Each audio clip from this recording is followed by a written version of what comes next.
কিয়ামতের আলামত। প্রিয় দর্শক, একজন মাওলানা তিনি হঠাৎ করে টিকটকে আসক্ত হয়ে চুল কালার করে টিকটকার হলেন। সে 64 জেলার বিভিন্ন জেলাতে গিয়ে বিভিন্নভাবে ওয়াজ করে মানুষকে হেদায়েতের পথে আনতেন।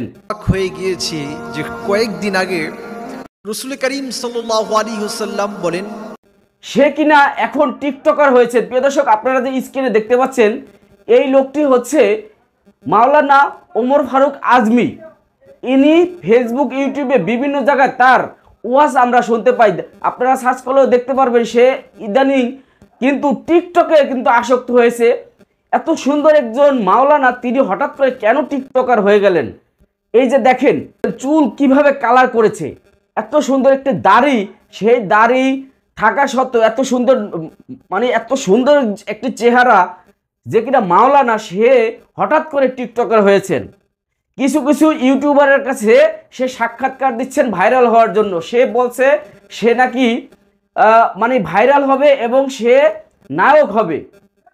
সে বলতেছে যে জায়েদ খান বিভিন্নভাবে ভাইরাল হয়েছে, সে সিনেমা করতে চাচ্ছে, সিনেমাকে সে উন্নত করবে। ওমর ফারুক আজমি নামে যেই লোকটি সে হঠাৎ করে টিকটকার হয়ে যাচ্ছে এবং সমাজকে কি শিক্ষা দিচ্ছে? একজন মাওলানার কাছে আমরা কি শিখব? এই যে একজন মাওলানা হয়েছেন, এই মাওলানার কারণে আমরা অন্য সব যে মাওলানা রয়েছে তাদেরকে আমরা দোষারোপ করি। প্রিয় দর্শক, এই যে মাওলানাকে দেখছেন তার এখন ভাইরালের নেশা উঠেছে, তার এখন ভাইরালের নেশা হয়েছে। সে চুল কালার করেছে। তাকে জিজ্ঞেস করা হয়েছিল আপনার পরিবার কি এগুলো জানে বা আপনার পরিবার কি এগুলো মেনে নেবে?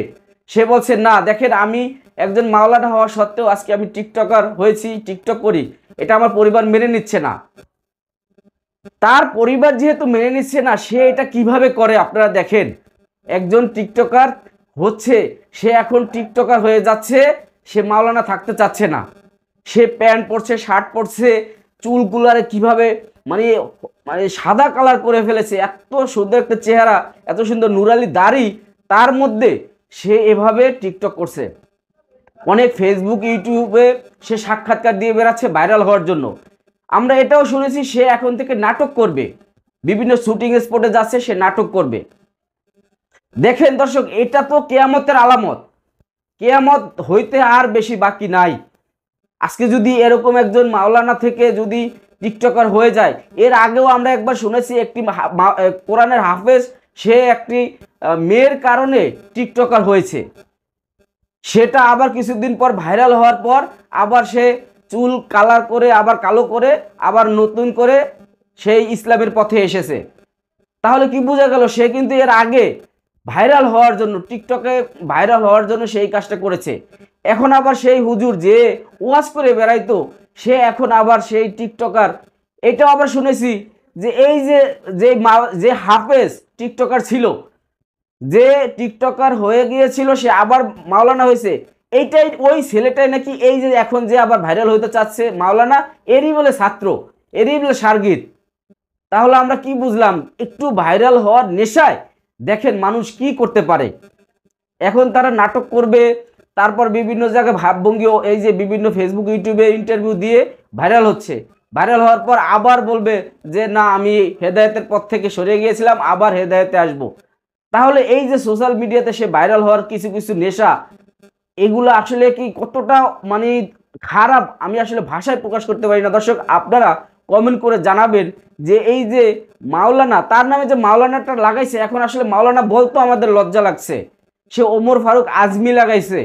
কিন্তু যদিও তার সেই পূর্ব যেই ওয়াজগুলো আমরা শুনেছি, সেটা আসলে খুব ভালো ছিল।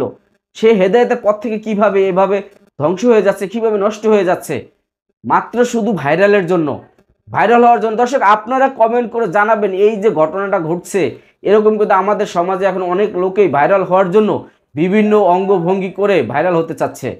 তো প্রিয় দর্শক, এই ভিডিও সম্পর্কে আপনার মতামত জানাবেন আর ভিডিওটি শেয়ার করে দেবেন, যাতে এর বিরুদ্ধে, এর উপর এই যে দেশের যত আলেম ওলামারা রয়েছে তাদের কথা বলা উচিত। এই ছেলেটি কি পরিবার নাই?